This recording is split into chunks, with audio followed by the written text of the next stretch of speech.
Hello friends, मैं हूं सुमित और आप देख रहे हैं सबसे तेज न्यूज।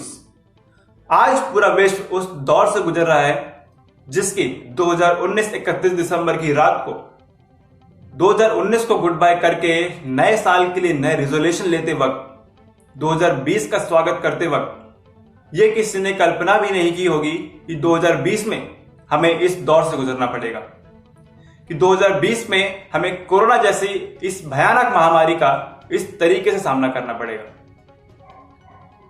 देश में लॉकडाउन चल रहा है।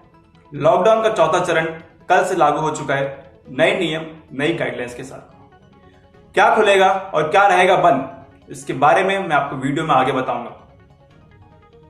जानने के लिए इस वीडियो को अंत तक देखें और अगर आपने अभी तक चैनल सब्सक्राइब नहीं किया है तो सब्सक्राइब करें चैनल को और प्रेस करें बेल आइकन सभी लेटेस्ट अपडेट्स के लिए। लॉकडाउन 4 में क्या खुलेगा और क्या रहेगा बंद, इसके बारे में मैं आपसे बाद में बात करूंगा, लेकिन उससे पहले मैं आप सभी लोगों से एक बहुत ही महत्वपूर्ण विषय में बात करना चाहता हूं। लॉकडाउन 4 चल रहा है। देश का मजदूर आज भी पलायन कर रहा है। देश का मजदूर आज भी अपने घरों की ओर पैदल चल रहा है और आए दिन हम ये खबर सुनते हैं कि किसी दुर्घटना में मजदूरों की मौत हो चुकी है। लॉकडाउन को 55 दिन बीत चुके हैं और मैं ये जानना चाहता हूं कि क्या 55 दिन भी मजदूरों को उनके घरों तक पहुंचाने के लिए काफी नहीं थे? क्यों सरकार मजदूरों को उनके घरों तक नहीं पहुंचाना चाह रही है? वैसे तो सरकार ने इतने बड़े पैकेज की घोषणा की है, क्यों अभी तक मजदूरों के लिए 1 रुपए की भी घोषणा नहीं की गई? क्यों अभी तक मजदूरों के लिए कोई भी पैकेज नहीं आया?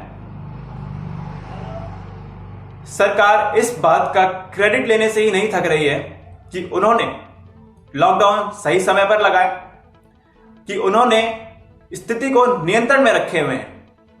लेकिन क्या वाकई स्थिति नियंत्रण में है? क्योंकि मजदूर आज भी पैदल चल रहा है अपने घरों की ओर और स्थिति यह है कि भारत में कोरोना के केसेस चाइना से भी ज्यादा हो चुके हैं। भारत में कोरोना केसेस की संख्या 1 लाख के पार जा चुकी है।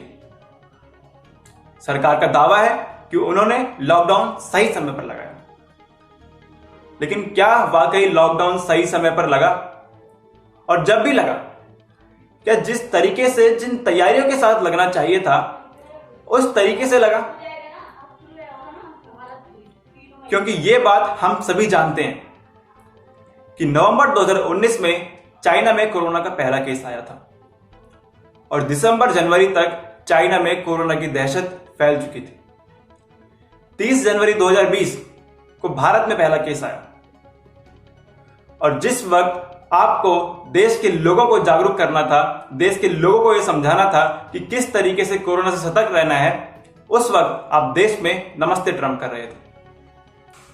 जिस देश के प्रेसिडेंट को सचिन तेंदुलकर का नाम सही से लेना नहीं आता, जिन्हें क्रिकेट का भगवान माना जाता है, उस देश के प्रेसिडेंट से आपने विश्व के सबसे बड़े क्रिकेट स्टेडियम का उद्घाटन करवाया। खैर, मुद्दा यह नहीं है, देर अभी भी नहीं हुई थी, लेकिन शायद आप उस वक्त भी कुछ और सोच रहे थे। शायद आप सोच रहे थे कि मध्य प्रदेश में अपनी सरकार कैसे बनाई जाए, किस तरीके से कांग्रेस की सरकार गिराई जाए और भाजपा की सरकार लाई जाए। तो इसके लिए आप बात करते हैं उस समय के कांग्रेस के बड़े नेता, नामी नेता ज्योतिरादित्य सिंधिया से, जो कि इस वक्त भाजपा के नेता हैं। और ज्योतिरादित्य सिंधिया के साथ अपने साथी एमएलए को भी भाजपा में भर्ती करते हैं। इसके बाद आप इलेक्शन कमीशन से अपील करते हैं कि कमलनाथ सरकार का फ्लोर टेस्ट कराया जाए, क्योंकि उनके पास पूर्ण बहुमत नहीं है। चलिए, उनके पास पूर्ण बहुमत नहीं थी क्योंकि आपने ज्योतिरादित्य सिंधिया के साथ मिलकर कांग्रेस में फूट डाली।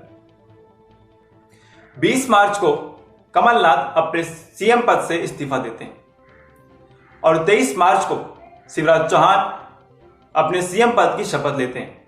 उसके बाद 24 मार्च की रात 8 बजे आप आते हैं, देश के लोगों को संबोधित करते हैं और बिना किसी तैयारी के अब लॉकडाउन की घोषणा करते हैं। मैं बिना किसी तैयारी के इसलिए बोल रहा हूं कि क्योंकि अगर आपने तैयारी की होती तो आज देश का मजदूर इस तरीके से पैदल ना चल रहा होता अपने घरों की ओर। देश के मजदूर को इस तरीके से पलायन ना करना होता। या तो आपकी रिसर्च टीम सही से काम नहीं करती, या फिर आप गरीबों के लिए काम करना नहीं चाहते, क्योंकि अमीरों को तो आपने बाहर के देशों से भी एयरलिफ्ट कर लिया, लेकिन देश का गरीब आज भी अपने घरों की ओर पैदल चल रहा है, आज भी अपने घर वो नहीं पहुंच पाया। जितने भी लोग इस वक्त मेरी वीडियो देख रहे हैं, आपकी इस बारे में क्या राय है, मुझे कमेंट बॉक्स में लिख के जरूर बताएं। चलिए आगे बढ़ते हैं और मैं आपको बताता हूं कि क्या खुलेगा और क्या रहेगा बंद। लॉकडाउन 4 लागू हो चुका है, नए नियम के साथ, नई गाइडलाइंस के साथ। स्पोर्ट्स कॉम्प्लेक्स और स्टेडियम खुलेंगे, लेकिन बिना दर्शक के। राज्यों के बॉर्डर खुलेंगे, लेकिन दोनों राज्यों की सहमति से। बस चलेंगी, दिल्ली में बसें 20 पैसेंजर के साथ चलेंगी। मेट्रो अभी नहीं चलेगी।